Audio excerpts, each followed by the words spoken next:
Siko tokomi na mama moko ya motuya mingi ya koyoka liloba na Nzambe. Siko ozali otiko bina otiko transpirer ozi kimia obali koyebisa Nzambe alobela yo na ntongo ya lelo. Liloba na ye eleka pamba te. Liloba na ye emema bomoi na kati ya bomoi na yo. Liloba na ye etombola lisusu kondima na yo. Liloba na ye emema yo na dimension mosusu ya komona yo. Wana bazotilela biso nzembo ya adoration. Bisiko ozali ozotombola momona yo. Ozebisa Nzambe que je suis maintenant disponible à t'écouter. Parle moi, parle à mon cœur, parle à mon âme ce matin. Prions au nom de Jésus. Bana koyebisa ya lobela yo.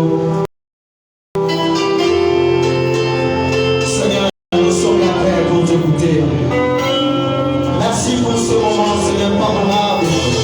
De nous appeler, Seigneur, pour manger ta parole. Ta parole, Seigneur, qui va nous pousser encore à croire Seigneur, spirituellement. Nous te prions, Seigneur, ce matin, de parler Jésus.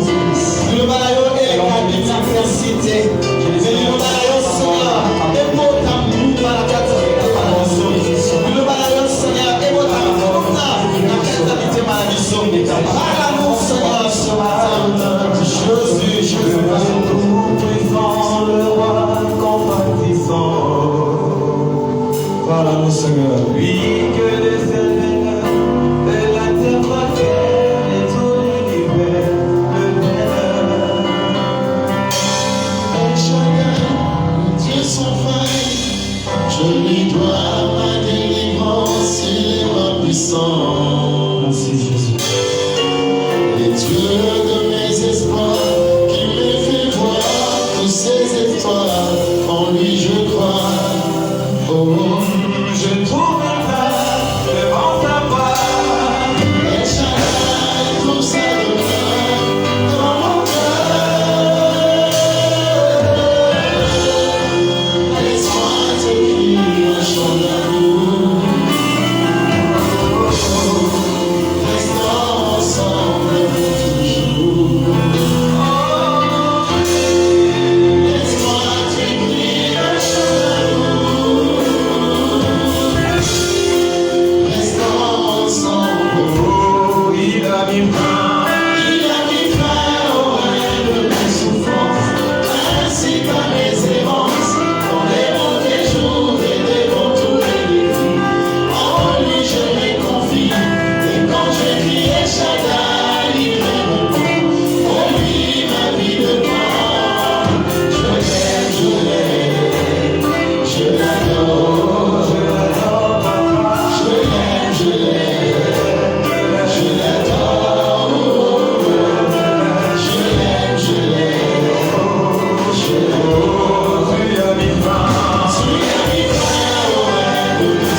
Je disais que je voulais dire quelque chose avant que nous puissions passer au message.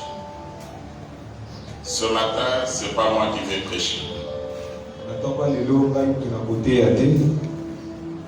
Elle va encore un petit repos.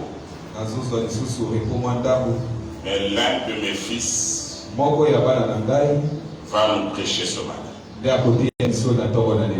Je suis convaincu que vous allez sortir d'ici avec quelque chose. Et c'est une occasion pour moi aussi d'évaluer le travail que j'ai.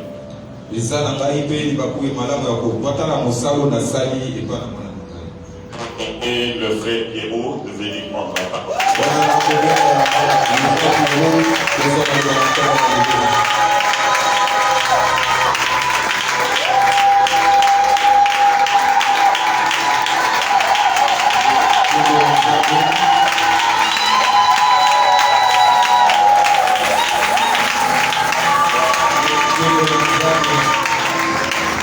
Ok, je vais prier sur lui pour que Dieu l'utilise. Père Céleste, nous t'avons comme tu as recommandé cette personne qui est ta part, nous avons des confiés à des hommes capables et fidèles, afin qu'ils puissent continuer aussi à l'enseigner aux autres. J'ai fait ma part. Ma prière est que tu puisses utiliser Pierrot comme un instrument et qu'il ne prêche que la parole. Et aujourd'hui, que Pierrot en tant qu'humain disparaisse, mais qu'on voit l'onction de JCF en lui, qu'il parle et qu'il parle le service qui va se passer ce matin, qu'il y ait de signes et de miracles. Je te les recommande entre tes mains avec foi au nom de Jésus. Amen.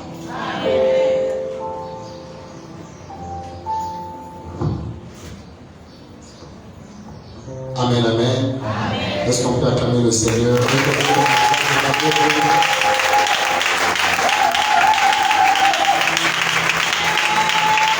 Alléluia.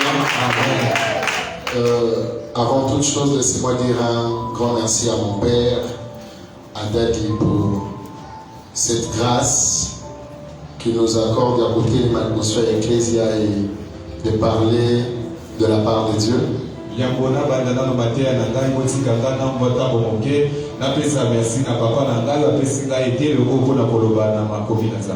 Ce n'est pas seulement une grâce, mais c'est aussi une responsabilité. Parce que le fait de se tenir au devant de l'église, comme lui-même était en train de nous dire pendant la retraite, il faut être rassuré que ce que tu feras va bénir le peuple de Dieu. Et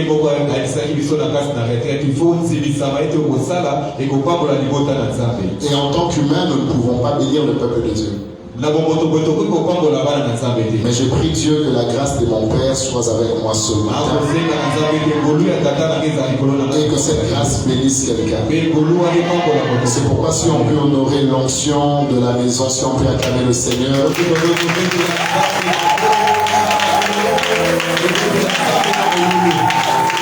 Alléluia. Deuxièmement, j'aimerais dire un grand merci aux hommes de Dieu. Commençons par l'ancien Martin, les pasteurs Persus, jusqu'au tout dernier. Nous vous remercions pour l'encadrement ainsi que les différents conseils que vous continuez de nous prodiguer.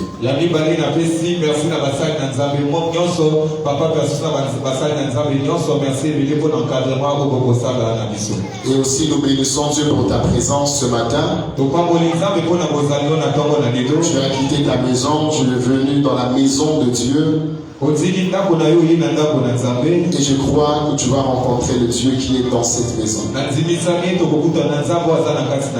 enfin, comme on dit qu'on garde le meilleur pour la fin, j'aimerais que nous puissions nous tenir debout et acclamer celui pour qui nous sommes venus, Jésus-Christ de Nazareth. Celui pour qui nous sommes venus en Seigneur. La notion de notre religion. Sans lui, ce qui n'a pas de sens. Sans Jésus, la vie chrétienne perd son sens. Sans Jésus, le ciel n'a plus d'importance.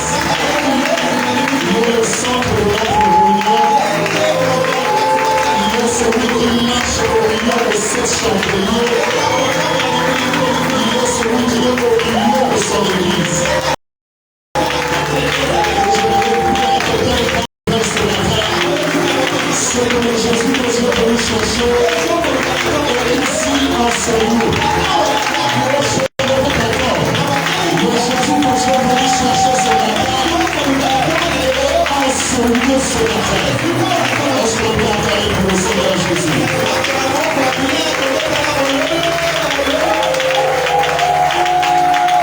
Alléluia. Amen. Et pendant que nous sommes debout, nous allons faire la lecture de la parole de Dieu. Nous sommes dans le livre de Genèse,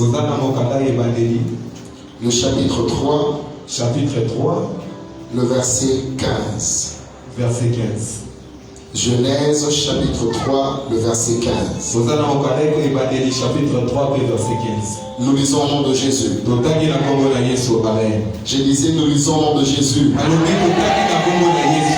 Je mettrai inimitié entre toi et la femme, entre ta postérité et sa postérité. Celle-ci t'écrasera la tête et tu lui blesseras le talon. Le deuxième texte se trouve dans le livre d'Apocalypse, le chapitre 5. Chapitre 5. Nous allons lire du 5e au 14e verset. Apocalypse chapitre 5, du 5e au 14e verset, nous lisons au nom de Jésus. Et l'un des vieillards me dit, ne pleure point. Voici, le lion de la tribu de Juda, le rejeton de David, a vaincu pour ouvrir le livre et ses 7 sceaux. Et je vis au milieu du trône et les 4 êtres vivants, et au milieu de vieillards, un agneau qui était là comme immolé. Il avait 7 cornes et 7 yeux, qui sont le 7 esprits de Dieu envoyés par toute la terre. Il vint et il prit le livre de la main de celui qui était assis sur le trône. Quand il eut pris le livre, les 4 êtres vivants et les 24 vieillards se prosternèrent devant l'agneau, tenant chacun une harpe et une coupe d'or remplie de parfums qui sont les prières de saints.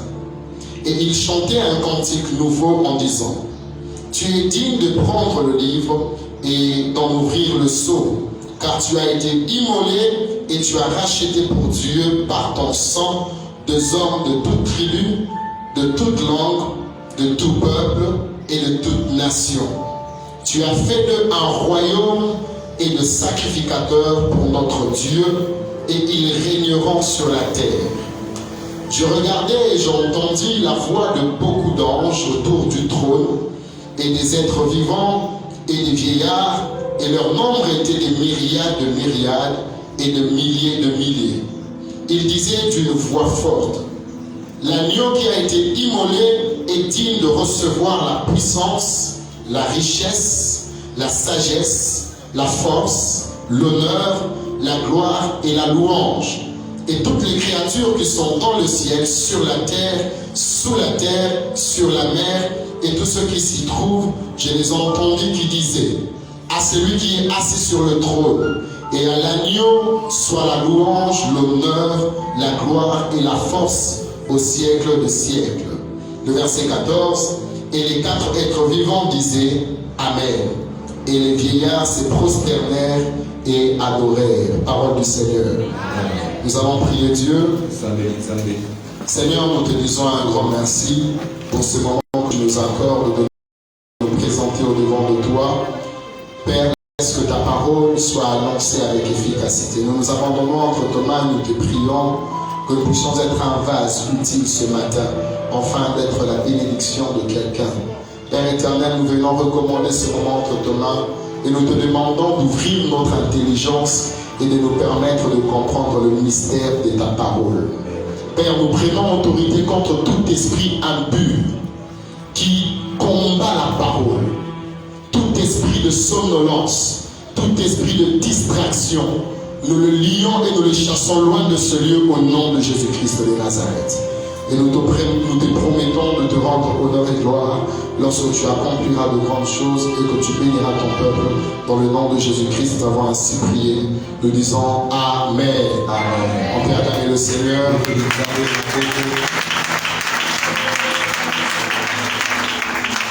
Amen, amen. Amen. Ce matin, nous allons prendre quelques heures et partager la parole de Dieu. Mais avant tout, accepter que nous puissions faire une petite récapitulation et dire quelque chose au sujet du mot d'ordre de l'année.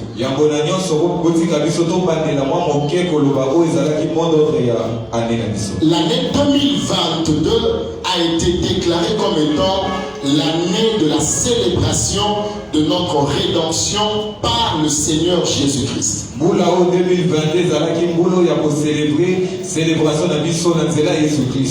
L'objectif poursuivi au courant de cette année est non seulement de nous emmener à comprendre l'œuvre de la rédemption, mais surtout, au-delà de comprendre, nous emmener à vivre l'œuvre de la rédemption.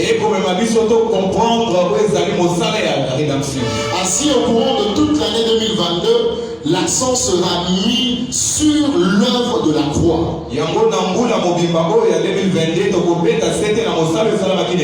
nous allons travailler afin que Christ Jésus soit et revienne au centre de toutes choses. Ce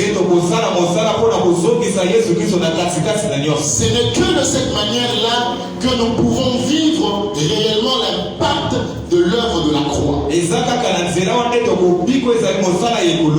Et ce que j'aime bien aimer, c'est que il y a plusieurs messages dans la Bible. Mais il y a un message, le message de la rédemption est un message qui ne reste pas que théorie.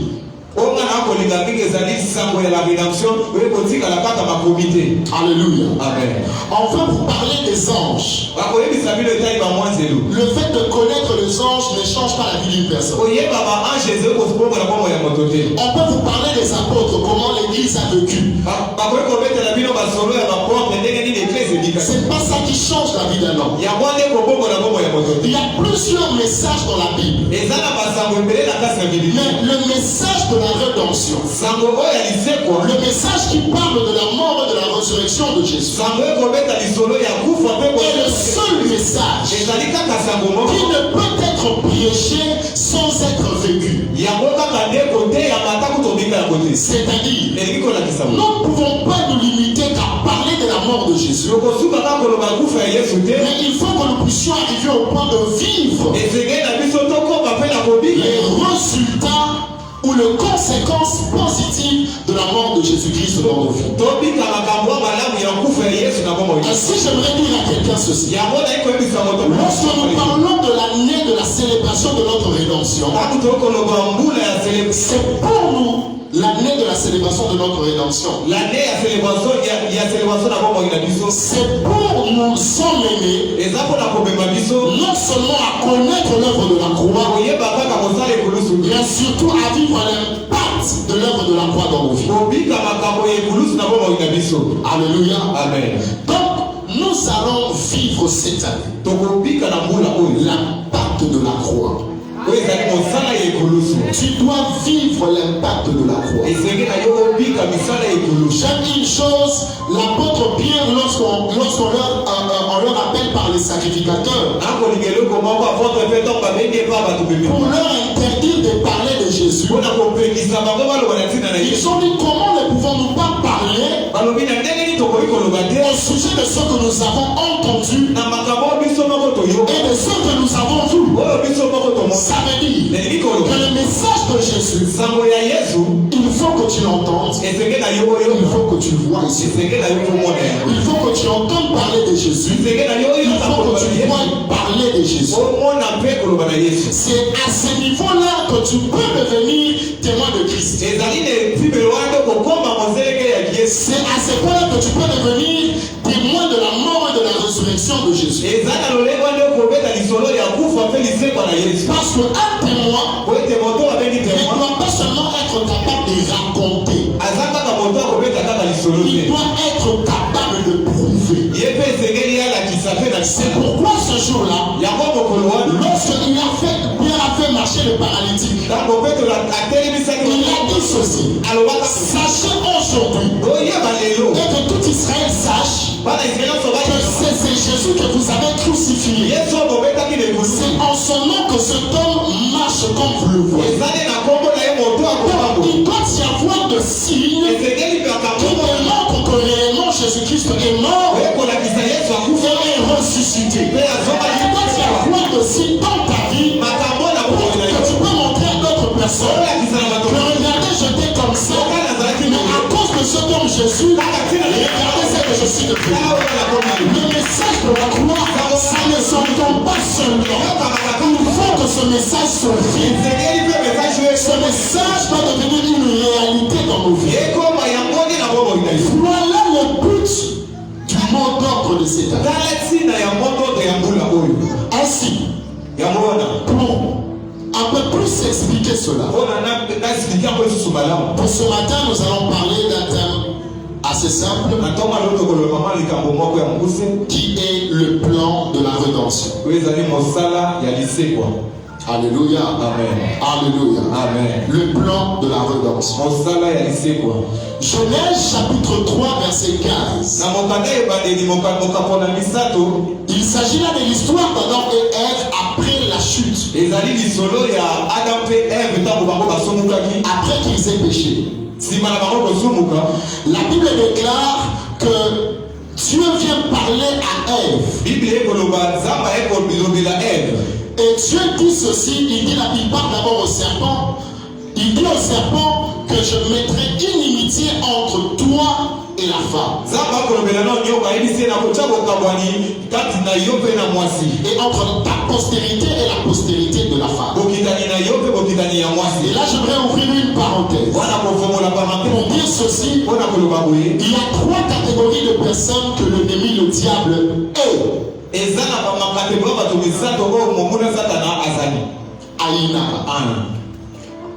Donc il y a 3 catégories de personnes que le diable est. Et ces personnes sont continuellement objets de ces stratégies. Ils cherchent de toute manière comment nuire à leur vie. La première catégorie dont j'aimerais parler, c'est la femme. Alléluia. Amen. Le diable travaille pour détruire la femme. Nous n'avons qu'à voir aujourd'hui ce qui se passe avec nos jeunes sœurs. Et certaines mamans. Je ne dis pas de Gisèle. De l'autre côté. Alléluia. Amen. Regardez comment est-ce que le diable travaille tout le jour pour dénigrer, diminuer, humilier la femme. Pour rendre la femme esclave du péché du monde. La femme est aujourd'hui la raison de la chute de plusieurs saints. La femme est aujourd'hui l'objectif de plusieurs innovations assez impures. Dans l'habillement, dans plusieurs autres secteurs, vous vous rendez compte comment la femme est vraiment mal utilisée. Parce que le diable ne veut pas que la femme connaisse la vérité et soit sauvée. Alors j'aimerais parler ici à toutes celles qui s'appellent femmes. Ayez cela en conscience et soyez vigilants. Sachez que le diable travaille pour détruire la femme. Alléluia. Amen. La deuxième catégorie de personnes que l'ennemi combat, c'est tous ceux qui naissent de la femme. Et là j'aimerais parler des êtres humains. Le diable n'a pas besoin que tu commences à prier pour que lui commence à travailler contre toi. Il y a des gens, même avant leur naissance, l'ennemi a déjà travaillé pour détruire leur vie. Mais l'ennemi a déjà fait des choses contre eux, mais ils ne sont même pas encore nés. Combien de personnes aujourd'hui qui, lorsqu'ils naissent, ils se retrouvent que déjà au moment de leur naissance, il y avait des cérémonies maléfiques qui se sont faites pendant leur naissance, au moment de leur naissance. Et ces choses sont à la source de plusieurs blocages et problèmes qu'ils rencontrent dans la vie. Le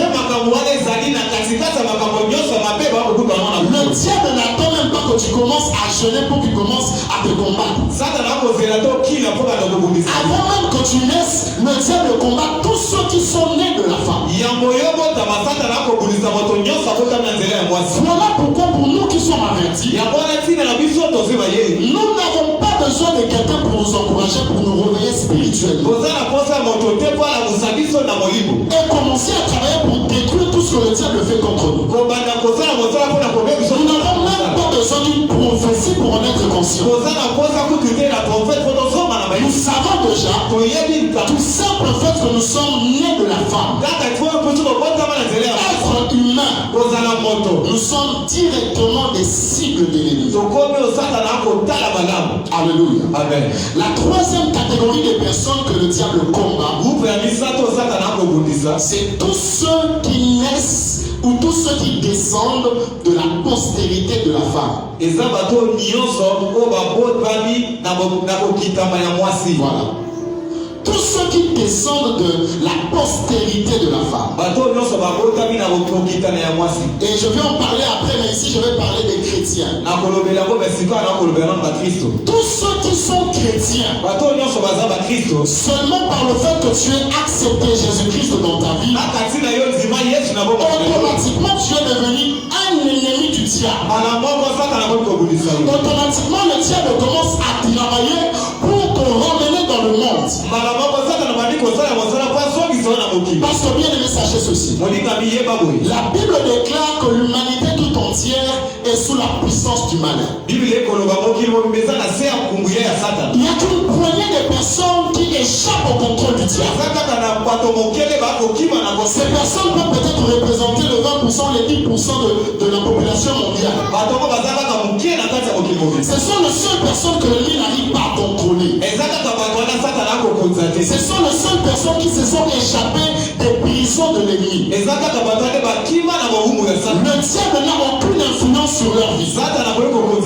Parce que eux, ils sont dans le monde, mais ils n'appartiennent pas au monde. Ils sont de notre royaume. Alors, comme un royaume ne peut pas se faire soi-même la guerre, et qu'il y a deux royaumes, le royaume de ténèbres et le royaume de lumière, le diable travaille chaque jour, à chaque moment, pour détruire et fragiliser le royaume de Dieu. Mais sachez-le bien aimé, le diable est incapable de toucher Jésus. Le diable est incapable de détrôner Dieu. Mais il sait, comme je ne peux pas voir Dieu, je dois chercher à quand même secouer un peu le royaume de Dieu. Alors il va s'attaquer aux citoyens du royaume de Dieu. Il va chercher à les emmener dans le péché afin de fragiliser le royaume de Dieu. Voilà pourquoi je voulais dire quelque chose ici. Le fait que ta maison, parce que tu es enfant de Dieu, le fait que ta maison soit oppressée par des démons doit te mettre en colère. Pourquoi? C'est une manière pour l'ennemi de narguer Dieu. Donc ta vie à toi, en tant qu'enfant de Dieu, tu dois être debout afin que l'ennemi ne puisse pas toucher à cela. Parce qu'il y a plus que ton honneur qui est en jeu. Il y a plus que ta dignité qui est en jeu. Il y a plus que ta réputation qui est en jeu. Il y a la gloire de Dieu qui est remise en question. Et si tu te lèves, tu as la victoire sur les forces de l'ennemi. Ainsi tu donnes gloire à Dieu. Mais si tu te laisses aller, tu permets à ce que l'ennemi puisse secouer le royaume de Dieu. Alléluia. Amen. Voilà les trois catégories des personnes que le diable combat. Alors rentrons à notre texte de base. Genèse chapitre 3. Pendant que l'homme pêche, il s'ensuit 5 conséquences que nous connaissons. La première conséquence, c'est que l'homme a été chassé de la présence de Dieu. Alléluia. Amen. La deuxième conséquence, c'est que le péché a emmené la division parmi les hommes. L'homme est devenu ennemi de son prochain. Aujourd'hui, un frère peut faire du mal à son propre frère. Aujourd'hui, un parent peut prendre son enfant qu'il a mis au monde, il va le jeter à la poubelle. Aujourd'hui, un parent est capable de tuer son propre enfant dans le ventre. L'homme est devenu ennemi de l'homme. Alléluia. Amen. Ce sont des conséquences du péché. La troisième conséquence, c'est que le péché a emmené les maladies et la souffrance sur la terre. Bien-aimé, j'aimerais dire cela un peu plus haut. Dieu n'a pas créé l'homme pour souffrir. Deux choses nous prouvent cela. La première des choses, c'est que avant que Dieu puisse créer l'homme, Dieu va créer tout ce qu'il faut à l'existence de l'homme. Il va créer les arbres, il va créer les herbes, il va créer les animaux, il va créer l'air et tout ce que nous connaissons. Pour que quand il viendra créer l'homme, que l'homme trouve déjà sur place tout ce dont il aura besoin. Et puis hormis ça, Dieu va prendre l'homme et il va emmener l'homme dans le jardin d'Éden. Ce qui signifie le lieu des délices.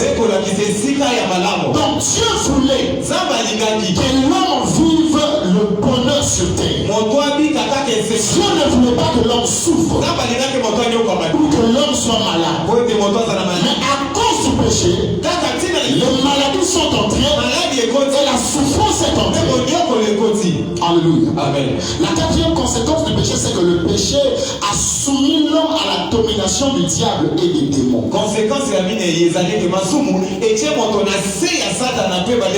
L'homme qui était appelé à dominer, mais parce qu'il s'est soumis au diable pour lui obéir, il est devenu esclave du diable. Et la domination de la terre, le diable a récupéré cela. Parce que c'est l'homme qui lui a donné cela. Et enfin, la quatrième et la cinquième conséquence du péché, c'est que le péché a emmené la mort physique et la mort spirituelle. Et je dirais même plus la seconde mort. L'homme était maintenant prédestiné à aller dans les temps de feu, qu'on appelle couramment l'enfer. Alléluia. Amen. Voilà les 5 conséquences du péché. Et nous tous, lorsque nous sommes nés d'Adam, Genèse chapitre 5, la Bible dit ceci. Adam connut sa femme Ève et enfanta un fils à son image et à sa ressemblance. Le fait que l'homme est mis au monde après le jardin d'Éden, avec la condition dans laquelle l'homme se trouvait, il a transmis cela à son fils. Et c'est comme ça que toute la race humaine a connu ces choses. Et est née dans cette condition. Mais ce que j'aime avec Dieu, malgré les péchés de l'homme, le Dieu qui est bon, le Dieu qui est amour, malgré la désobéissance, il va ouvrir une brèche en libérant une parole prophétique et annoncer la rédemption de l'homme qui avait péché. Et c'est ce qui se passe dans Genèse chapitre 3, le verset 15. Dieu dit, je mettrai inimitié entre ta postérité et la postérité de la femme. Et Dieu va prophétiser. C'est la toute première prophétie de la Bible. Dieu va dire que la postérité de la femme va t'écraser la tête. Et toi tu lui blesseras les talons. Cette prophétie ne concernait pas toute l'humanité. Parce qu'en fait, quand tu parles de la postérité de la femme, à vrai dire, la femme n'a pas de postérité. C'est l'homme qui a une postérité. La femme n'a pas de sémence pour engendrer. C'est l'homme qui engendre. C'est pas moi, c'est la Bible. Hein? Bibliquement parlant, l'enfant appartient premièrement au papa. Et celui, la postérité du père. Mais ici, Dieu ne parle pas de la postérité d'Adam. Dieu ne parle pas de la postérité de l'homme. Mais Dieu parle de la postérité de la femme. Parce qu'en fait, la personne dont il s'agissait ici devait naître d'une femme qui n'a pas connu d'homme. Et la prophétie d'Ésaïe avait annoncé. Ésaïe chapitre 7, le verset 14. Voici, l'Éternel lui-même vous donnera ainsi. La Vierge deviendra enceinte. Et elle enfantera un fils. Et on l'appellera du nom d'Emmanuel. Cette prophétie a été accomplie au travers d'une femme que nous appelons Marie. Cette femme n'avait pas connu d'homme. Elle était fiancée, mais pas encore mariée. Et elle n'avait pas encore connu son mari. Mais un jour, elle reçoit la visitation d'un ange. Cet ange vient parler à cette femme. Et il dit à la femme, tu es bénie parmi toutes les femmes. Parce que de toi sortira le sauveur. Et la femme, en tant qu'être rationnel, elle s'est demandé comment cela peut se réaliser. Je ne connais pas d'homme. Comment est-ce que je peux enfanter? J'aime la réponse de l'ange. Il dit l'esprit de l'Éternel. La puissance du Très-Haut t'ouvrira et tu enfanteras un fils. Il s'appellera, on l'appellera fils de Dieu. Parce qu'il est né de Dieu. Bien, mais j'aimerais dire quelque chose. Il y a qu'une personne qui est appelée la postérité de la femme. Ils ne sont pas deux. Il y a qu'un seul. Ils ne sont pas deux. Celui qui ose s'appeler sauveur. Il faut lui poser la question. Est-ce que ta mère t'a enfanté sans connaître ton père? C'est comme qui ose s'appeler le prophète, soi-disant du temps de la femme. Si nous ne croyons pas en lui, nous ne serons pas sauvés. Pose-lui la question. Est-ce que ta mère t'a enfanté sans connaître ton père? Tu as une mère, tu as un père. Mais il n'y a qu'un seul. Sa venue était un miracle. Sa venue était un miracle. Il est venu au monde sans que sa mère puisse connaître son père. Où est venue cette semence? La Bible répond, l'esprit du Très-Haut, l'esprit du Puissant est venu mettre la semence dans la femme. Et cet enfant, ce n'était pas un enfant comme le autre. Cet enfant c'était un homme, mais cet enfant était aussi Dieu.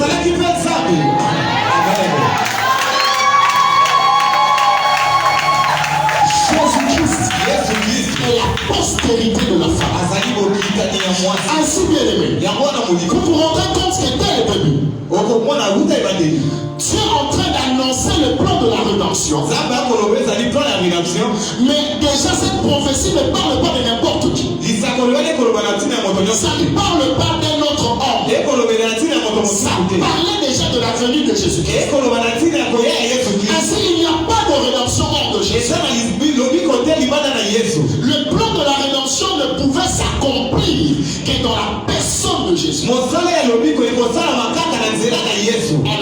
Amen. C'est Christ qui accomplir le plan de la rédemption. Et là, nous étions en train de parler de l'origine même du plan de la rédemption. Au deuxième point, nous avons parlé de la finalité du plan de la rédemption. Et pour mieux comprendre cela, nous allons prendre un texte dans Éphésiens chapitre 1er.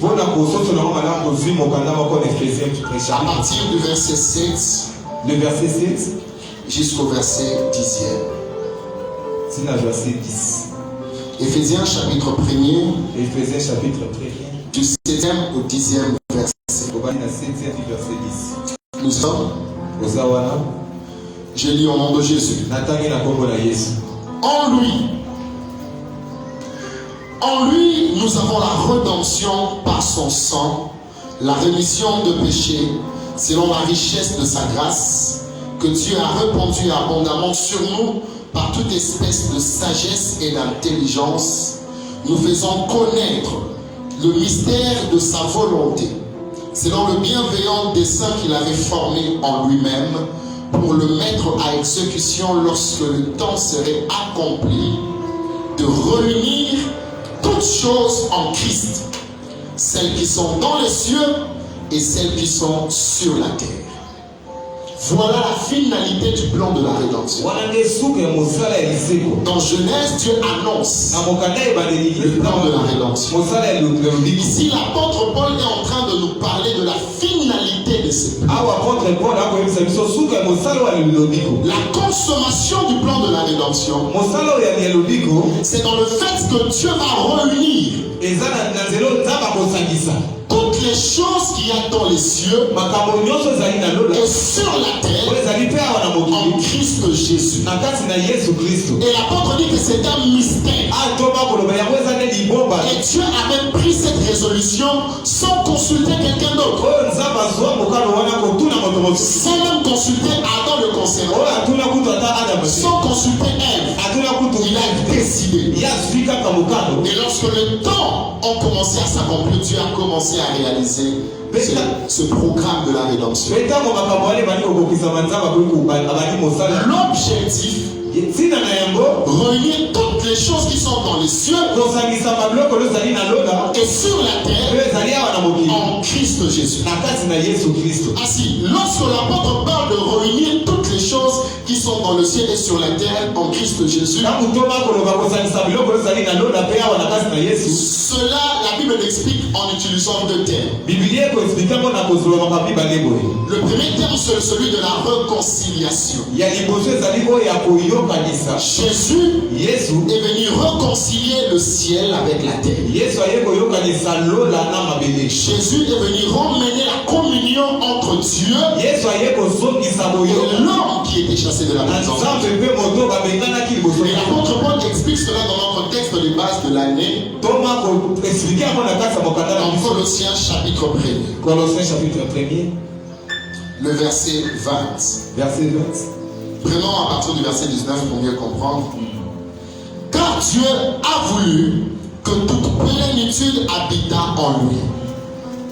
Il, c'est-à-dire Dieu, a voulu par lui, c'est-à-dire par Christ, réconcilier tout avec lui-même, tant ce qui est sur la terre que ce qui est dans les cieux, en faisant la paix par lui, par le sang de la croix. Alléluia. Amen. Donc l'objectif du plan de la rédemption, premièrement, était de ramener la communion, réconcilier l'homme qui avait été chassé de la présence de Dieu. Alléluia. Amen. C'est pourquoi Jésus, lorsqu'il vient, il dit: je suis le chemin, la vérité et la vie. Nul ne peut aller. Jésus dit: nul ne peut venir vers le Père sans passer par moi. C'est que j'aime, Jésus n'a pas dit nul ne peut aller.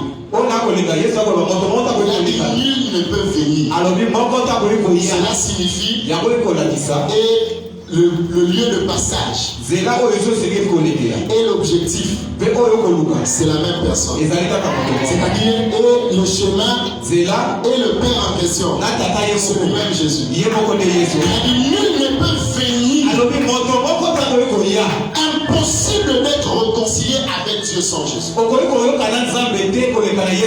Bible déclare que la justice de l'homme, qu'est-ce qui a séparé Dieu de l'homme? C'est le péché. Il est écrit que tous ont péché et sont privés de la gloire de Dieu. Et la Bible ajoute que la justice de l'homme est comme un habit souillé au devant de Dieu. Personne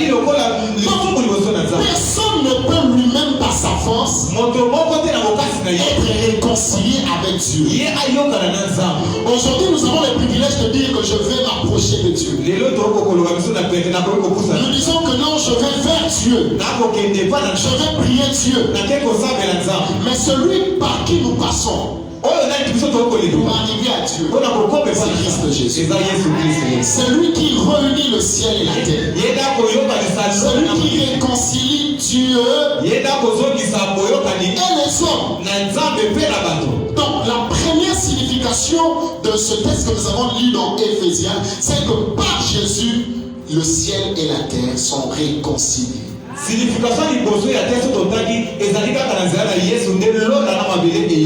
Alléluia. Amen.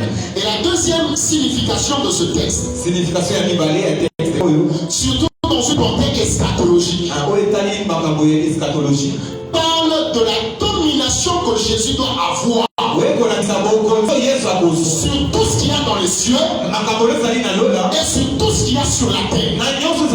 Et dans Apocalypse chapitre 19 et 20, on explique cela. Où Jésus doit revenir et dominer sur toutes choses. C'est pourquoi Psaume David a dit ceci. Le Seigneur a dit à mon Seigneur, assieds-toi à ma droite jusqu'à ce que je verrai de tes ennemis ton marche. La consommation du plan de la rédemption ne concerne pas que le siècle présent, mais le plan de la rédemption va jusque dans le siècle à venir. La consommation de ce plan est que Dieu, en fin de compte, va tout soumettre à Jésus. Alléluia. L'apôtre Paul explique cela mieux dans 1 Corinthiens chapitre 15. Le verset 22 au verset 28. Nous allons lire un tout petit peu. 1 Corinthiens chapitre 15, verset 22 au verset 28. J'ai lu au nom de Jésus. Ici, l'apôtre Paul parlait de la résurrection de mort. Comme il y avait certains chrétiens qui ne croyaient pas en la résurrection de mort. Alors, l'apôtre va prendre maintenant le travail de fixer cette vérité biblique dans la vie de l'Église. Au verset 22, il dit ceci. Comme tous meurent en Adam, de même aussi tous revivront en Jésus-Christ. Mais chacun en son rang, Christ comme prémisse, puis ceux qui appartiennent à Christ lors de son avènement. Ensuite, donc là, il est en train de parler de l'enlèvement. Ceux qui appartiennent à Jésus vont revenir à la vie. Je prédis à quelqu'un que ce message n'est pas seulement une philosophie. C'est une vérité. Et cela va s'accomplir. Alléluia. Il dit après cela maintenant. Ensuite viendra la fin, quand il remettra le royaume à celui qui est Dieu et Père, après avoir détruit toute domination, toute autorité et toute puissance. Car il faut qu'il règne jusqu'à ce qu'il ait mis tous les ennemis sous ses pieds. Le dernier ennemi qui sera détruit, c'est la mort. Dieu, en effet, a tout mis sous ses pieds. Mais lorsqu'il dit que tout lui a été soumis, il est évident que celui qui lui a soumis toutes choses est excepté. Et lorsque toutes choses lui auront été soumises, alors le Fils lui-même sera soumis à celui qui lui a soumis toutes choses, afin que Dieu soit tout en tous. Amen. Donc, Dieu va tout soumettre à Christ. Aujourd'hui, peut-être nous ne voyons pas vraiment cela. Pourquoi? Parce que le programme est encore en train d'être poursuivi. Alléluia. Amen. Alléluia. Amen. Aujourd'hui, on a encore des gens qui remettent en question l'autorité de Jésus. On a encore des religions qui ont l'audace de blasphémer contre le nom de Jésus. Aujourd'hui, jusqu'à aujourd'hui, on voit encore le diable avec tous ceux qui travaillent avec lui, les sorciers, les occultistes, venir tenter l'église, tout ça là, essayer, tout, ils font tout ce qu'ils sont en train de faire là. C'est parce que ce n'est pas encore le temps. Mais il y aura un moment où Jésus-Christ va déboulonner toute l'organisation de l'ennemi. Lui-même, quand il parle de sa venue, j'aime une chose, il dit que les puissances qui sont dans le ciel seront ébranlées. Il ne parlait pas des nuages. Il ne parlait pas des étoiles. Il parlait du gouvernement satanique qui est établi dans le ciel. Quand il reviendra dans sa seconde venue, il va démanteler toute cette organisation-là. Et la Bible dit que le diable sera enchaîné et jeté dans 1000 ans. Pendant 1000 ans, Dieu va soumettre. Il va tout mettre à ses pieds. Le diable, tous les anges déchus, Noki, tout ça. Aujourd'hui, vous pouvez venir ici. Ils peuvent venir, ils entrent aussi à l'église, ils se camouflent comme des enfants de Dieu. C'est parce que c'est le temps de la patience. Mais il y aura un temps où Dieu va commencer maintenant à soumettre tout à Christ. Tout ça là, il va t'écraser. Oh, tout ça, moi je suis le diable, il va t'écraser. Oh, moi je suis occultiste, il va t'écraser. Alléluia. Et cela maintenant que sera la consommation du plan de la nuit. Et toute la création aura pour chef Jésus et Jésus seul. C'est pourquoi Jacob prophétiquement a parlé de Judas. Il a dit ceci: le sceptre ne s'éloignera pas de Judas. Et le bâton de la souveraineté ne va pas quitter ses pieds jusqu'à ce que vienne le Shiloh et que le peuple lui obéisse.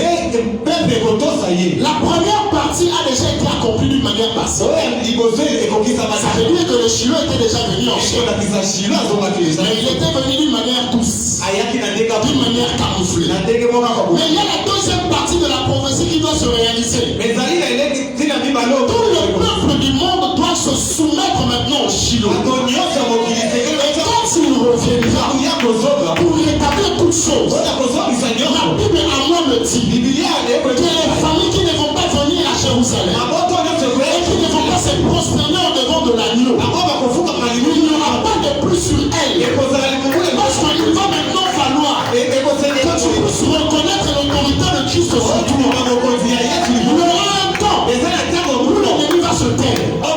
Il y aura un temps où les sorciers vont se taire. Il y aura un temps où les occultistes vont se taire. Et seul Christ va dominer ce monde. Le plan de la rédemption. Le plan de la rédemption. Et maintenant, regardez bien aimé. Pourquoi nous sommes aussi confiants que ce plan ne va pas rater? Alléluia. Amen. Il y a quelqu'un donc ce plan ne va pas rater. Ce plan ne peut pas rater. Comme il a dit, c'est comme il le fera. Vous savez pourquoi? Parce qu'en fait, le véritable match de ce plan avait déjà été joué. Le véritable match de ce plan avait déjà été joué. Et déjà celui qui va remporter est déjà connu. Il est déjà connu. C'est pourquoi dans l'Apocalypse chapitre 5 que nous avons lu, la question a été posée. Qui est-il d'ouvrir le livre et de rompre le sceau? Et nous qui sommes agisseurs exercés à l'eschatologie, nous savons de quoi cela s'agit. Ouvrir le livre et rompre le sceau, c'est être capable de déclencher le jugement de Dieu sur la terre afin d'expier tout le péché. Alléluia. Amen. Et la question avait été posée. Qui est-il d'ouvrir le livre et de rompre le sceau? Et la Bible déclare que l'apôtre Jean a commencé à pleurer. Il a regardé dans le ciel. Il a vu les 24 vieillards avec leurs longues robes, avec leurs ceintures d'or, avec leurs couronnes. Personne n'a bougé. Il a regardé les 24 vieillards, les 24 êtres vivants. Avec leurs yeux partout là. La terreur qu'ils peuvent respirer là. Ils sont restés silencieux. Mais un homme lui a dit, ne pleure pas. Pourquoi? Parce que en fait cette question a déjà trouvé une réponse. Cette équation avait déjà trouvé solution. Il dit quand tu es en train de pleurer, mais nous on ne pleure pas parce qu'on sait. Il dit maintenant voici, regarde. Le nom de la tribu de Juda, le rejetant de la vie, a vaincu pour ouvrir le livre et rompre le sceau. Et dans le message que j'ai, c'est qu'après cela, dans le verset 9, la Bible parle de 24 vieillards qui étaient en train de chanter. Ils ont dit ceci: l'agneau est-il d'ouvrir le livre et de rompre le sceau? Regardez maintenant ce qui se passe. La verset 5, la verset 5, 4 êtres vivants, et plutôt vieillard a dit que l'agneau a vaincu, c'est pourquoi il est dit. Maintenant la verset 9, comment est-ce que l'agneau a vaincu pour la coma dit? Alléluia. On dit maintenant, car il a été immolé, la victoire lui a été donnée parce qu'il s'est donné comme un sacrifice. Ainsi, bien aimé, ce que j'aime et ce que je voudrais partager avec nous ce matin, c'est le mystère du lion et de l'agneau. Le vieillard a dit à Jean, regarde, le lion de la tribu de Juda, le rejetant de la vie, a vaincu. Mais lorsque Jean veut voir le lion, il ne voit pas le lion, mais il voit la place du lion et il voit l'agneau. J'aimerais dire à quelqu'un ce matin que le mystère du lion et de l'agneau soit exercé en ta faveur. Écoutez bien, en Dieu il y a toujours ces deux dimensions. La dimension du lion et la dimension de l'agneau. La dimension du lion c'est la dimension du guerrier. La dimension du lion c'est la dimension du roi. La dimension du lion c'est la dimension du combattant. Mais la dimension de l'agneau c'est la dimension de l'ami et du bon compagnon. La dimension de l'agneau c'est la dimension de la douceur. La dimension de l'agneau c'est la dimension de la loi et de la grâce. La dimension de l'agneau c'est la dimension de la miséricorde.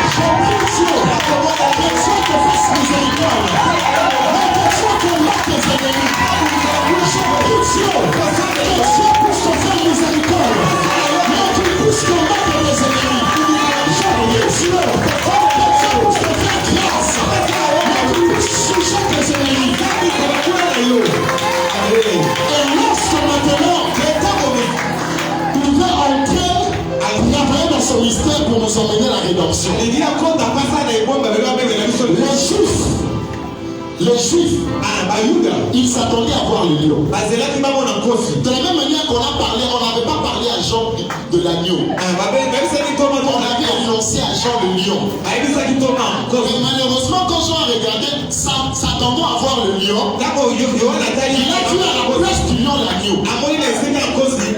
Il s'attendait à voir un Dieu glorieux qui descend des cieux et qui vient délivrer son peuple. Mais à la place, la Bible déclare, il avait ni beauté, ni éclat, pour attirer le regard. On a considéré que les gens châtiés par Dieu. Oh, c'est le péché qui s'est chargé. C'est son enfant qui l'a porté. Et le châtiment qui lui donne la paix est tombé sur lui. Jean n'avait pas vu le lion, il avait vu les lions. Le mystère du lion et de l'agneau, c'est ce qui répond à l'énigme de Samson. Samson avait tout ceci. Mais celui qui est fort est sorti le tout. Mais celui qui mange est sorti ce qui se mange. Mais quand cette parole n'était pas seulement une énigme, c'était une prophétie. Pour l'annoncer, que celui qui vous attendait qu'il viendra comme le lion, vous n'allez pas voir le lion, vous allez voir l'agneau.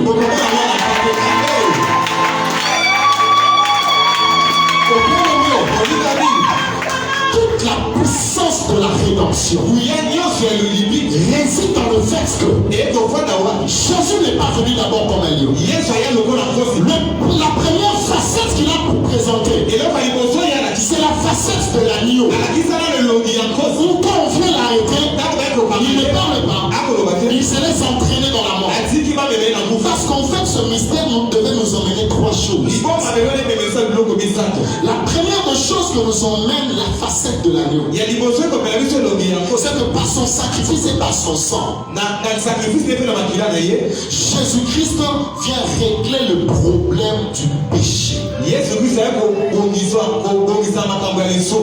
Hébreu nous parle de ce, nous dit ceci, Hébreu 9. Il dit ceci que si le sang de bouc et des veaux, quand on les répandait sur ceux qui étaient essuyés, ça pouvait leur accorder la purification de la chair. Il dit combien plus? Deux choses. Combien plus? Le sang de Jésus. Qui? La première des choses, s'étant livré par un esprit éternel. Deux, il s'est livré sans tache et sans défaut. Ces deux choses nous expliquent pourquoi le sang de Jésus est capable d'apporter la justification et la purification à tout homme, de toute tribu, de toute langue et de tous les âges. Parce que premièrement, les veaux et les brebis avait une durée de vie. Mais Christ, lui, la Bible dit que ses origines remontent à l'éternité. En fait, celui qui s'était donné là, il est celui que dans l'Ancien Testament on appelait l'éternel. Il n'a pas de commencement d'existence ni de fin de vie. Donc quand il donne son sang, même si les gens, un pécheur venait 3000 ans après, 50 000 ans après, même si le nombre d'hommes sur la terre devenait 300 milliards, seulement ce sang-là, seulement ce sang-là est capable d'apporter la justification à tous ces hommes. Et il dit aussi ceci. Non seulement qu'il s'est donné par un esprit éternel, mais il s'est donné sans tâche. Parce qu'en fait, pour la beaucoup fait la montre de sous, il faut d'abord déjà la réclame. Donc tu ne peux pas venir prendre la place de quelqu'un tant que Yomo pose un dossier. Comme on attend jusqu'au dernier homme, même moi ici, nous tous nous avons nos dossiers. Chacun a ses dossiers. Donc tu ne peux pas dire que je vais mourir pour les autres. Parce que ta mort ne pourra régler que tes propres péchés à toi. Parce que comment tu peux mourir pour d'autres personnes? Mais lui, la Bible déclare, même s'il avait le même corps que lui, il n'a pas péché. Il était saint. Et à cause de ce sacrifice, tous ceux qui sont dans le péché, le sang de Jésus accorde la sanctification et la justification. Je prie Dieu. JCR, c'est Jésus-Christ le Rédempteur. Et que la rédemption de Dieu commence par t'accorder la rémission des péchés. Et s'il y avait la culpabilité qui te bloquait, tu n'arrivais plus à venir à l'église comme il se doit, servir Dieu comme il se doit. Lorsque tu te remettais en question, je viens te présenter l'agneau.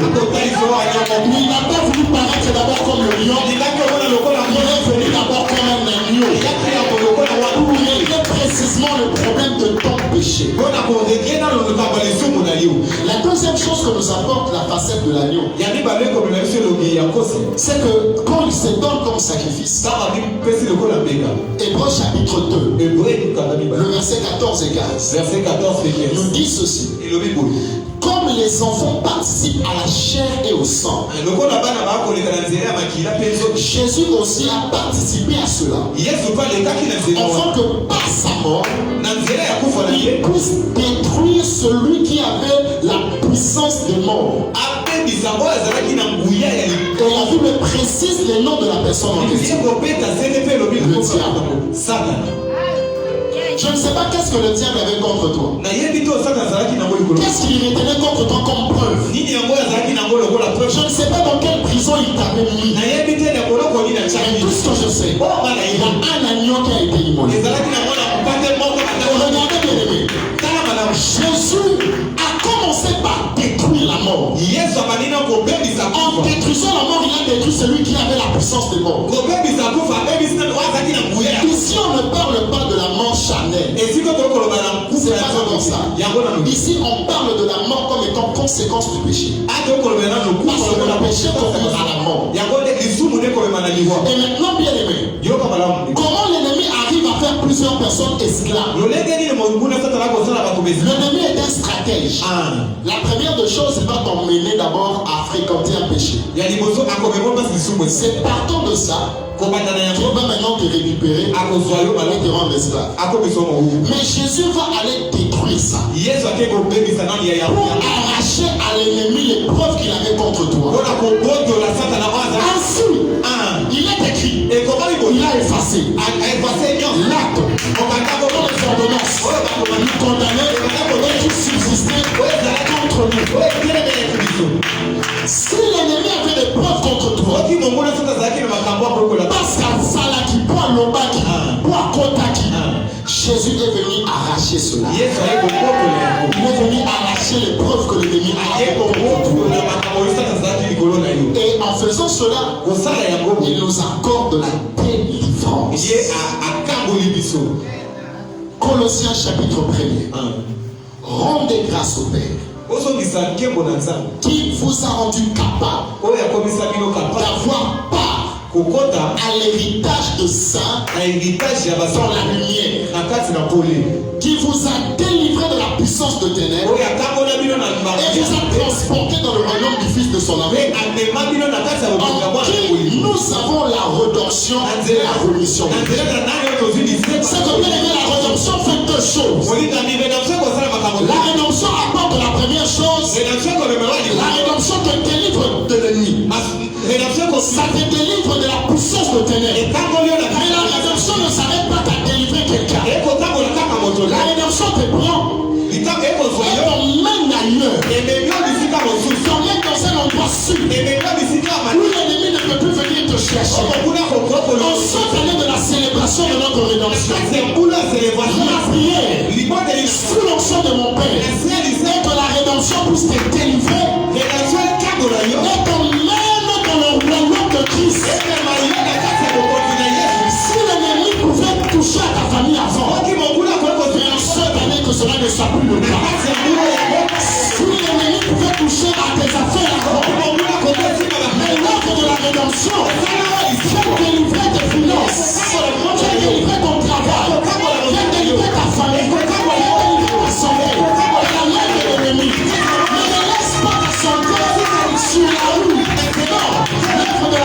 gens vont chanter et on cela dans le royaume de Jésus.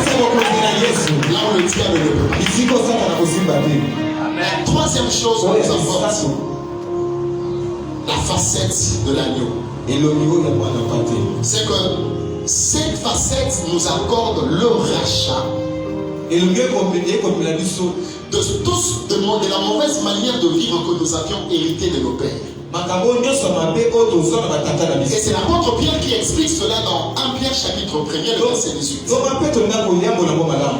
Il dit ceci, sachant que ce n'est pas appris, ce n'est pas par des choses périssables, par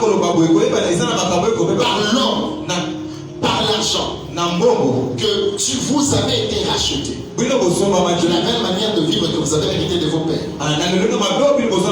Mais il dit, vous avez été rachetés par le sang précieux de l'agneau. Il ne dit pas seulement le sang, il dit le sang précieux. Un jour, l'Esprit de Dieu me dit une chose. Il dit, le sang de Jésus a payé au-delà de ce qu'il fallait pour votre argent. Ce que j'aime, c'est que le sang de Jésus a autant de valeur, plus de valeur, même plus que la chose qui a été donnée pour que tu sois vendu. Voilà pourquoi dans ce sang-là, non seulement que l'ennemi ne peut plus nous toucher, mais nous avons des avantages auprès de Dieu.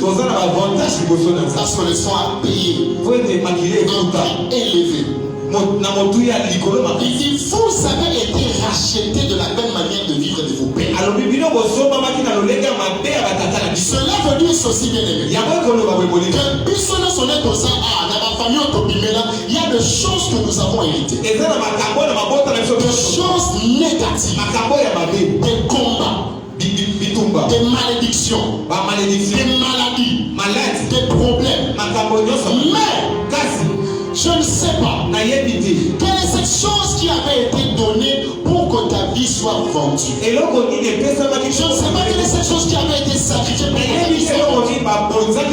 Je n'ai même pas besoin de connaître le nom de la personne qui a fait ça. Mais tout ce que je sais, c'est qu'il y a une œuvre parfaite qui a été faite par Jésus à la croix et qui doit parler en ta faveur. Et regardez comment est-ce que cela se passe. Nous sommes dans une famille. Par exemple, moi et le frère Osé, nous sommes dans une famille. À cause de notre attachement sanguin, il peut aller contracter des alliances avec le monde de ténèbres. Peut-être pour chercher quelque chose, je ne sais pas ce qu'il peut chercher, mais ça arrive. Et quand il va, il faut pour que l'alliance puisse être signée. L'alliance se signe sur l'autel. C'est pourquoi vous allez sur l'autel. Hôtel. Donc ça veut dire, quand vous lisez même la Bible, vous vous rendez compte que quand Dieu signait alliance, ça partait par souvent des offrandes qu'on faisait sur l'autel. Le cas de Noé. Maintenant, lui, il va aller pour mettre, il doit d'abord mettre quelque chose sur l'autel avant de signer l'alliance. Et la puissance de l'autel dépend du sacrifice qui est mis dessus. S'il veut que l'autel lui donne beaucoup, il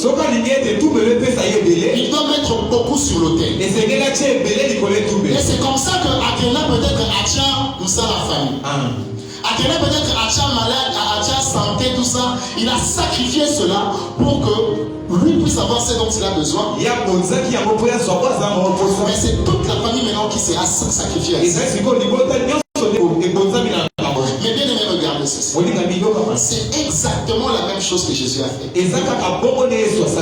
Mais lui, la différence, c'est que lui, il n'est pas venu auprès de l'ennemi. Mais il s'est approché au devant de celui que nous appelons El Shaddai, le Dieu tout-puissant. Et lui, quand il va, il ne va pas sacrifier la vie des autres. Il ne va pas sacrifier le travail des gens. Mais comme il sait, avant que l'autel de Dieu sorte la puissance, pour bénir quelqu'un, pour faire du bien à quelqu'un, il faut qu'il y ait un sacrifice sur l'autel. La puissance qui doit sortir de l'autel doit dépendre de la qualité du sacrifice qui est mis au-dessus de l'autel.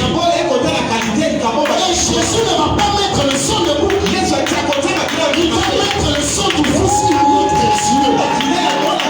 Et il prend ce sang-là, il met sur l'autel. Et maintenant, comme il y a le sang sur l'autel, la nouvelle alliance, l'alliance que nous avons contractée avec Dieu, cette alliance est plus puissante que les alliances qu'il y a eu dans ta vie. Cette alliance peut te sortir de n'importe quel lieu. Parce que le sacrifice qui a été mis là est un sacrifice inégalable. Celui qui pense qu'il peut encore te retenir dans le mien, qu'il prenne le sang d'un autre fils unique de Dieu et qu'il vient mettre ça sur l'autel. S'il est incapable de faire ça, il ne pourra rien. Parce que c'est que j'aime, c'est que le sang sur l'autel parle. Le sang parle sur l'autel. Le sang parle sur l'autel. Le sang parle. Le sang réclame. Père pardonne. Père bénit. Père élève. Père sauve. Père sauve. Père sauve. À cause de la présence du sang sur l'autel. C'est le sang de Jésus. Voilà pourquoi il a fallu que la facette de l'agneau sorte. Maintenant, quand il va dans le séjour de mort, c'est la facette du lion qui va sortir. Et la Bible déclare qu'il a le clé de mort et de séjour de mort. Il a arraché à celui qui avait le contrôle sur le séjour de mort. La facette du lion se révélée. Et quand tu ressuscites, le jour de son ascension, il dit ceci: tout pouvoir, sur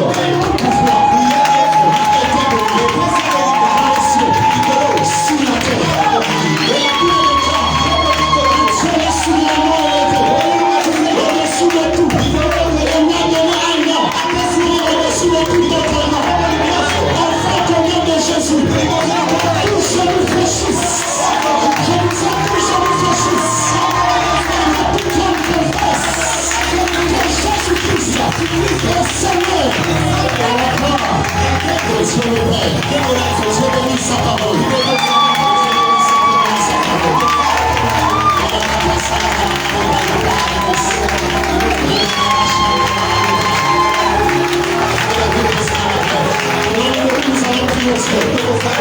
Tu vas faire intervenir la puissance du sang dans ta vie. Tu vas faire intervenir la puissance du sang dans ta vie. Quelle est cette alliance qui a été contractée avec le monde de ténèbres et qui condamne ta vie? Il y a le sang de Jésus sur l'autel avec une alliance excellente. Tu vas prendre autorité maintenant. Tu vas détruire toutes les alliances qui ont été contractées dans ta famille, qui condamnaient ta vie. Alliance basala, alliance basinya, makina na Yesu, mweza la kati wana, eza en faveur na yo. Ekata ba alliance, ekata basinya alliance sur le tout monde na yo. Élevons nos voix, prions dans le nom de Jésus-Christ de Nazareth. Dans le nom de Jésus-Christ de Nazareth. Dans le nom de Jésus-Christ de Nazareth.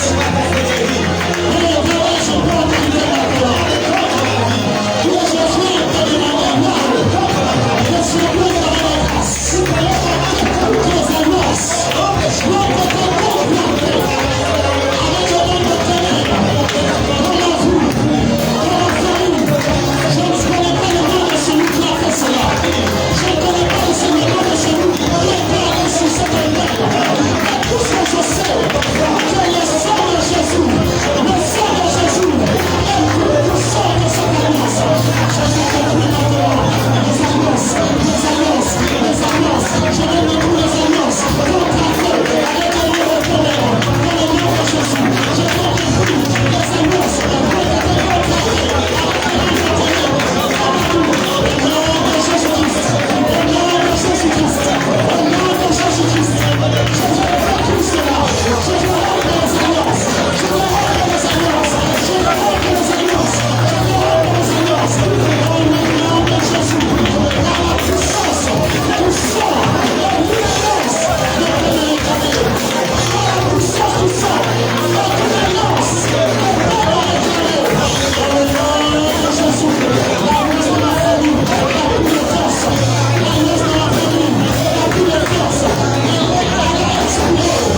allons renverser tout autel qui a été élevé dans nos maisons et dans nos familles. Tout ce qui a été élevé comme autel dans nos maisons, dans nos familles, qui donne accès aux esprits impurs. La Bible déclare, tu as dit à Gédéon, tu vas renverser l'autel de tes pères. C'est ce que nous allons faire. Tout autel qui avait été élevé, que cet autel soit renversé. Et à la place que l'autel de Dieu soit élevé dans nos maisons, dans nos familles et dans nos vies. Lève ta voix, prie dans le nom de Jésus-Christ de Nazareth. Au nom de Jésus, dans le nom de Jésus-Christ. Je vais renverser les autels. Je vais renverser les autels. Tout autel avec la foi. Tout autel avec la foi. Les autels maléfiques. Les autels maléfiques. Je vais les renverser. Au nom puissant de Jésus. Au nom puissant de Jésus. Au nom puissant de Jésus. Je vais renverser ce autel.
Tu vas aller prier. La Bible déclare, ils l'ont vaincu à cause du sang de la vie. À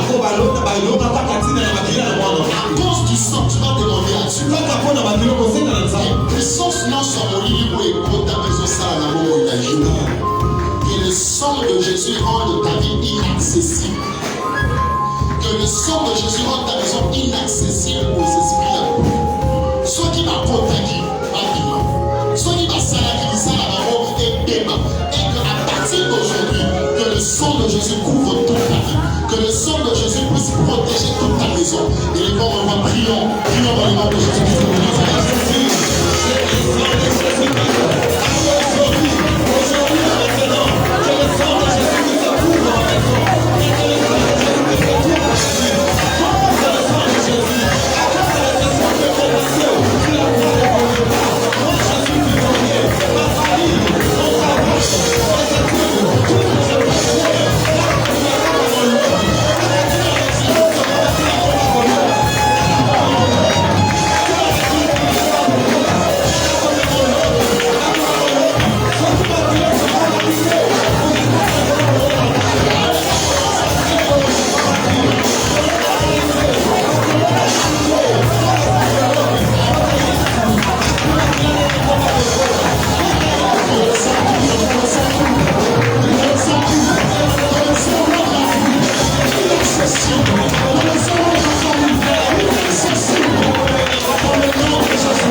Nous allons nous dresser spécifiquement contre l'esprit des morts. Tu vas dire à Dieu que toi, et ta famille.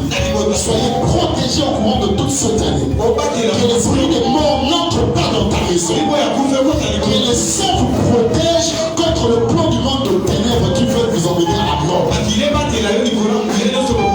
Élevons nos voix, prions dans le nom de Jésus-Christ de Nazareth.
Si tu peux élever tes mains,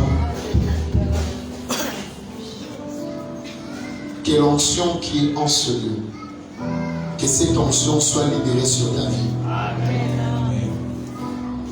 Et ce que je veux demander, c'est que l'Esprit de Dieu puisse lui-même faire ce travail. Amen. Précieux Saint-Esprit, nous te demandons en ce moment. Nous avons écouté ta parole, mais c'est toi qui viens vivifier, c'est toi qui viens donner la vie. Ma prière, éternel Dieu des armées, est que ton esprit répande la puissance de la rédemption en ce lieu, et que cette puissance, éternel Dieu, aille toucher tous ceux que tu t'es choisis, tous ceux qui ont cru en ce message de la rédemption, tous ceux qui veulent voir ta main dans leur vie.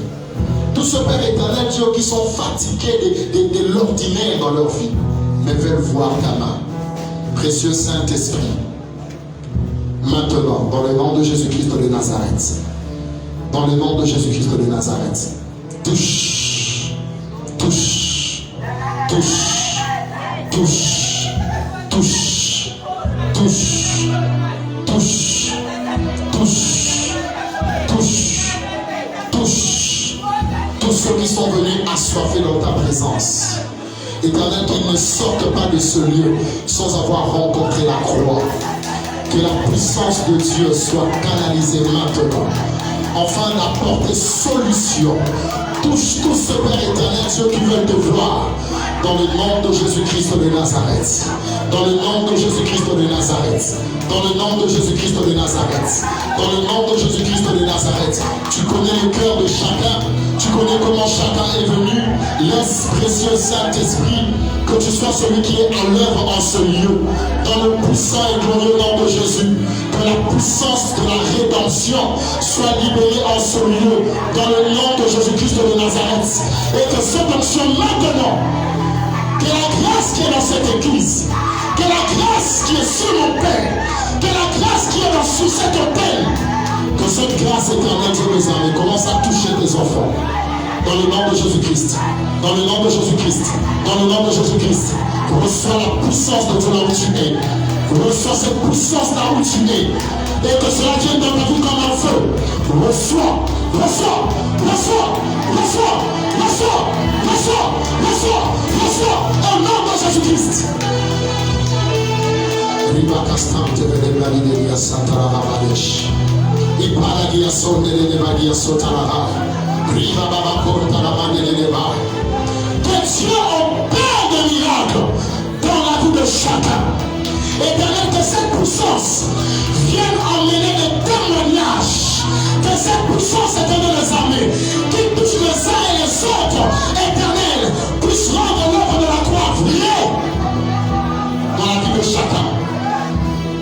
le nom de Jésus-Christ de Nazareth. Dans le nom de Jésus-Christ de Nazareth. Je prie, Père, que le feu de Dieu, le feu de l'Esprit, commence à embrasser, commence à embrasser, commence à embrasser. Reçois ce feu là où tu es, reçois ce feu là où tu es, reçois ce feu là où tu es, reçois ce feu là où tu es, reçois ce feu là où tu es, reçois ce feu là où tu es, au nom de Jésus-Christ.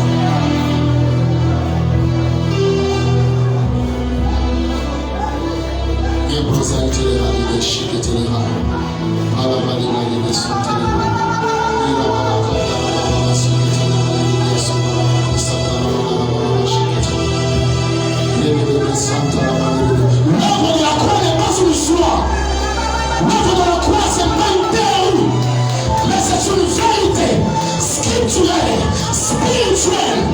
Et Père, je demande, rends cette œuvre vraie, rends cette œuvre vraie, opère des signes, opère des miracles, libère ta puissance.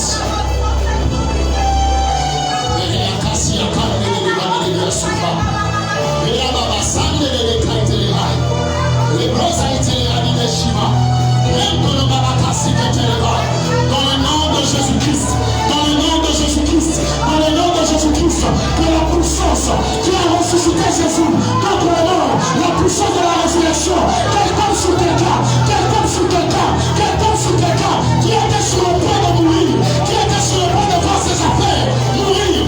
Reçois la puissance de la résurrection.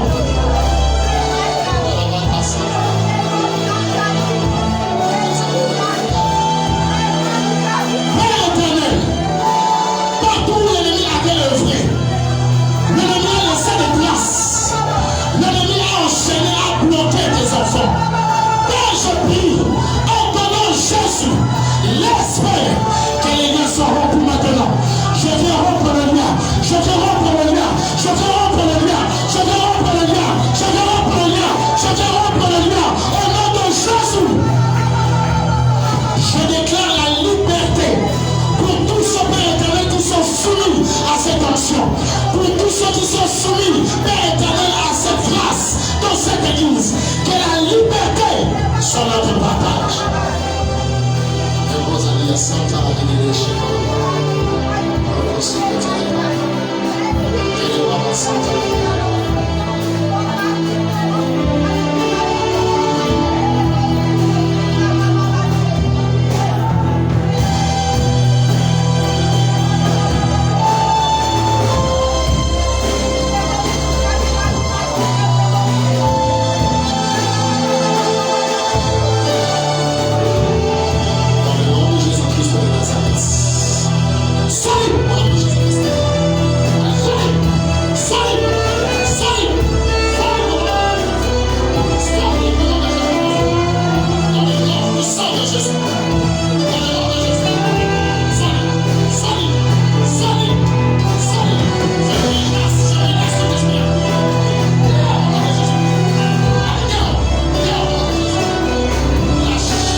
être dérangé par la maladie, vous pouvez vous approcher.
Jésus qui est mort à la croix.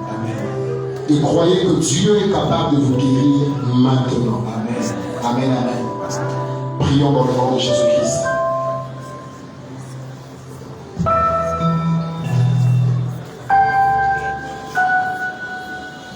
Dans le nom de Jésus-Christ.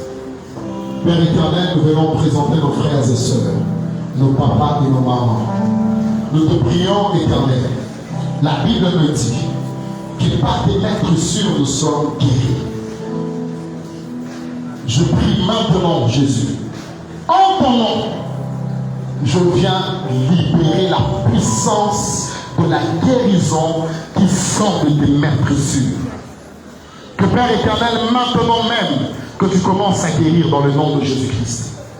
Père, guéris dans le nom de Jésus-Christ. Guéris dans le nom de Jésus-Christ.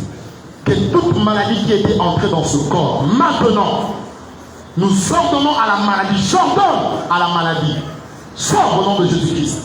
Maladie, sors au nom de Jésus-Christ. Sors au nom de Jésus. Tu as été vaincu à la croix. Et je t'ordonne dans le nom de Jésus. Quelle que soit la voie par laquelle tu étais entré, tu sors, sors, sors, sors, sors, sors au nom de Jésus-Christ. Que la guérison s'impose sur le corps. Que la guérison s'impose sur le corps. Au nom de Jésus-Christ de Nazareth. Dans le nom de Jésus-Christ de Nazareth. Père éternel, que chacun maintenant reçoive sa guérison, reçoive sa guérison, reçoive sa guérison, reçoive sa guérison, reçoive sa guérison, dans le nom de Jésus-Christ de Nazareth. À cause de celui qui est mort et qui est revenu à la vie, je déclare, soyez guéris au nom de Jésus-Christ. Soyez guéris au nom de Jésus-Christ. Que les douleurs qui avaient disparaissent. Que les maladies qu'il y avait dans le corps disparaissent. Que les problèmes qu'il y avait dans le corps disparaissent. Au nom de Jésus-Christ. Et que la santé qui vit soit imposée dans le corps. Dans le nom de Jésus-Christ de Nazareth. Père, merci pour tout ce que tu as fait. Merci pour ta présence. Merci pour ta parole. Merci pour nos bien-aimés qui sont guéris. Honneur et gloire nous reviennent à toi aujourd'hui, demain et d'éternité en éternité. C'est pourquoi avec le Saint, nous t'acclamons et nous te disons